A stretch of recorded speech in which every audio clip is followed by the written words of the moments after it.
annonce de critiques. Puis il y a un argument que l'on ne développe jamais, c'est que s'il s'agissait d'un génocide, ce serait le premier génocide de l'histoire où la population augmente.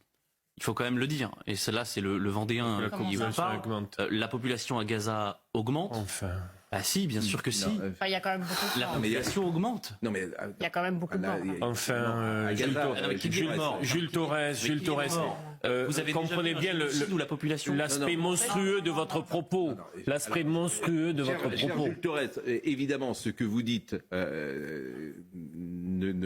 n'est pas possible. Pourquoi ? Simplement. Mais parce que les attaques israéliennes tuent beaucoup de Gazaouis, manifestement. Je ne nie pas qu'il y a des morts, notamment des enfants. Donc personne ne peut sortir.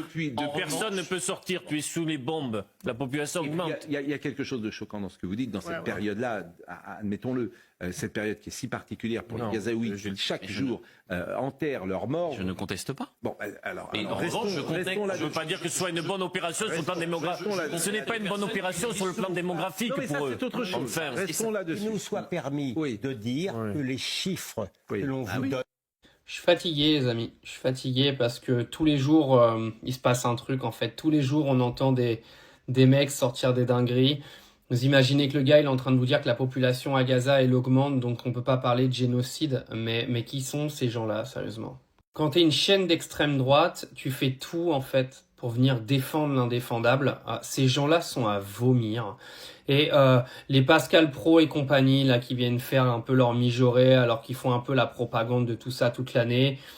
Si vous n'avez pas envie d'entendre des trucs scandaleux, invitez pas des attardés sur vos plateaux, parce que vous savez très bien que ça va mal se passer, et vous le faites pour faire le buzz. Moi, de toute façon, vous me racontez ce que vous voulez, je suis un partisan de fermer ce genre de chaîne, parce qu'il y en a ras-le-bol. Vous avez des pays, en fait, où ça se passe bien parce que les chaînes d'information, elles ne travaillent pas de cette façon-là. Les chaînes d'information ne sont pas des chaînes qui servent à un électorat en particulier et ce ne sont pas des chaînes qui font de la propagande politique toute la journée. Moi, j'en ai ras le cul de ce pays. On est dans un pays de merde, avec des merdes qui passent leur temps à raconter n'importe quoi à la télévision et aux gens qui la regardent toute la journée.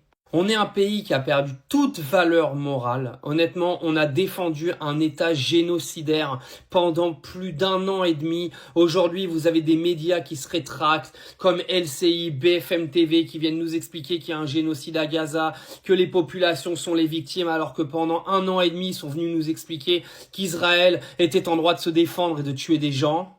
Que ces gens-là étaient des dommages collatéraux parce que le Hamas se cache dans des hôpitaux et des écoles. Franchement, on est un des pires pays au monde dans les traitements médiatiques. On est un pays de merde. La liberté d'expression a amené à toutes ces dérives, à toute cette bande de gogoles qui racontent n'importe quoi toute la journée, qui n'ont aucune valeur morale.